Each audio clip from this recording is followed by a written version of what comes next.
In this video, I am going to discuss priority encoder. Why priority encoder is needed? And the drawbacks of normal encoder is the denote input is not connected to any of the gates. So to implement the denote input, we need extra one more output.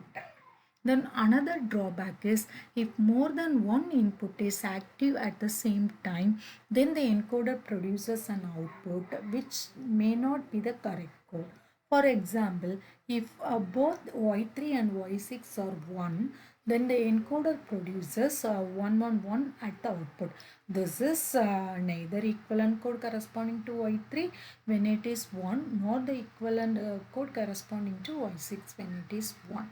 So, to overcome these difficulties, we should assign priorities to each input of the encoder. This is octal to binary encoder.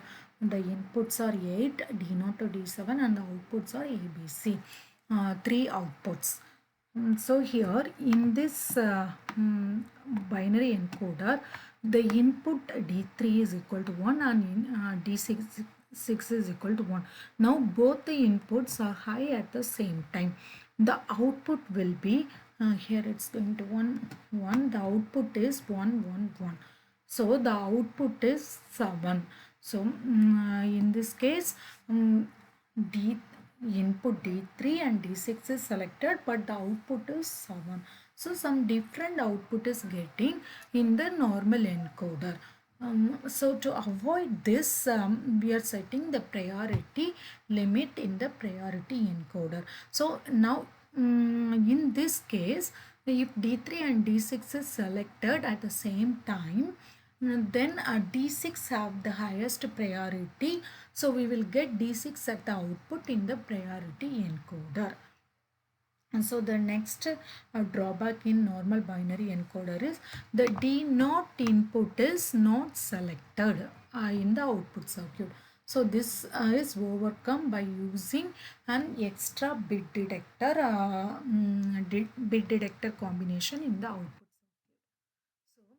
So these two drawbacks are eliminated in the priority encoder.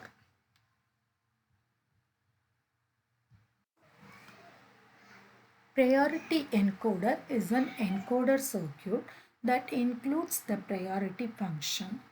In priority encoder, if two or more inputs are equal to 1 at the same time, the input having the highest priority will take precedence. For example, if D3 input with the highest priority and D0 input with lowest priority. So, when D3 input is high, regardless of other inputs, the output is 1, 1. The D2 has the next priority. Thus, when D3 is 0 and D2 is 1, regardless of other two lower priority input, the output is 1, 0. The output for D1 is generated only if the highest priority inputs are 0 and so on. It is a practical form of encoder when more than one input is simultaneously active. The input with the highest priority is encoded.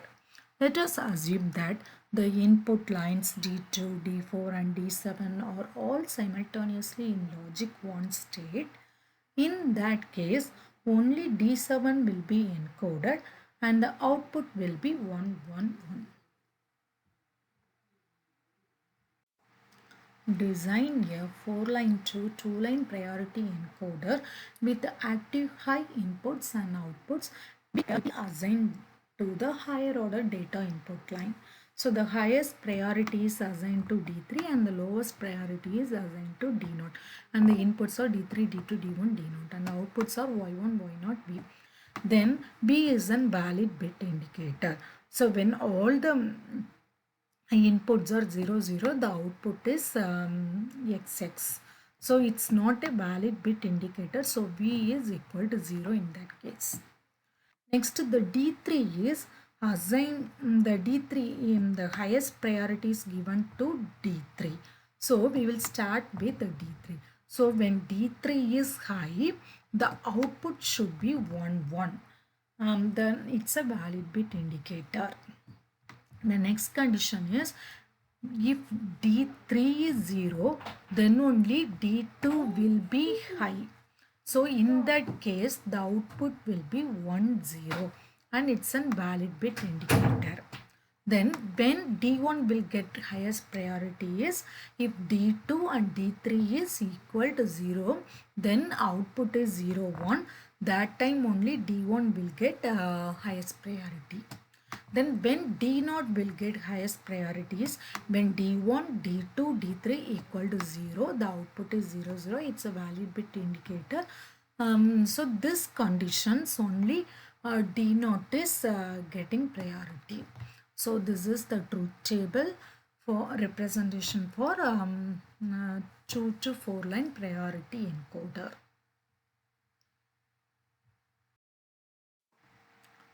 X is considered as either 0 or 1. So first start with the D3 highest priority. So it's 1. The output is XY is 1 and B also 1. Now with the 3, this will be either 0 or 1x. So now with these 3 bits, we can make 8 combinations. The 8 combinations are 0 to 7. So now D3 is 1 for all these 8 combinations. The output also high for all these 8 combinations.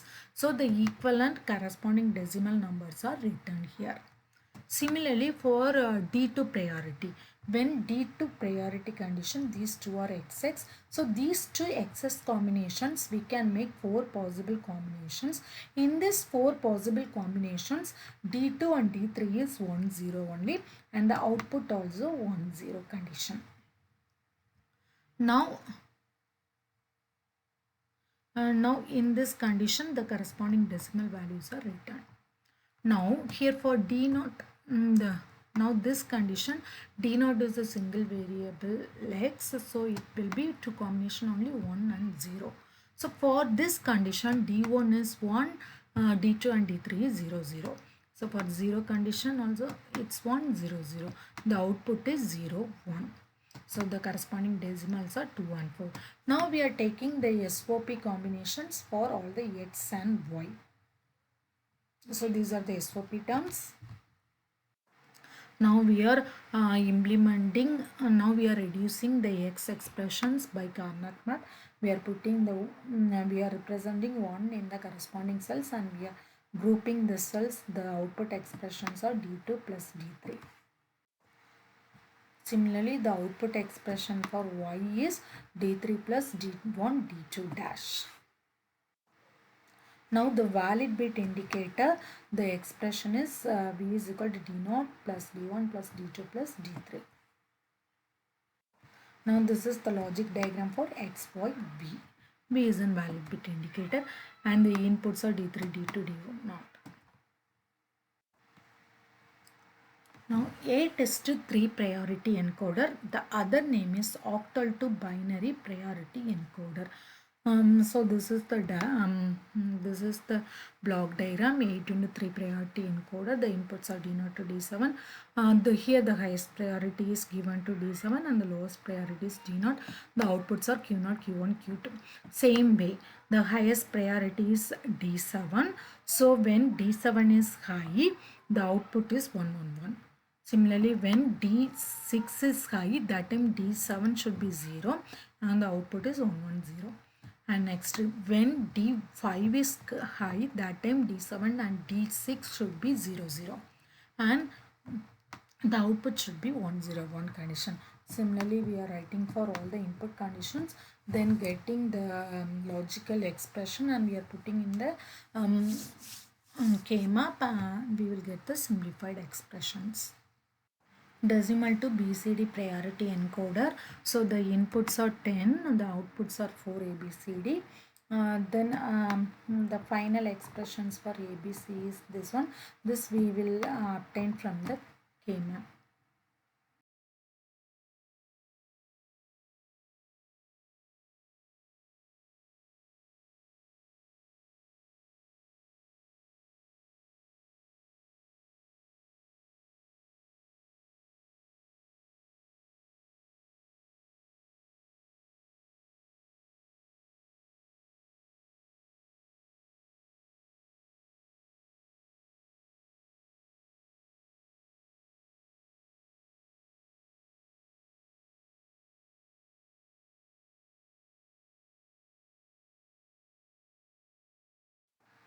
Thank you.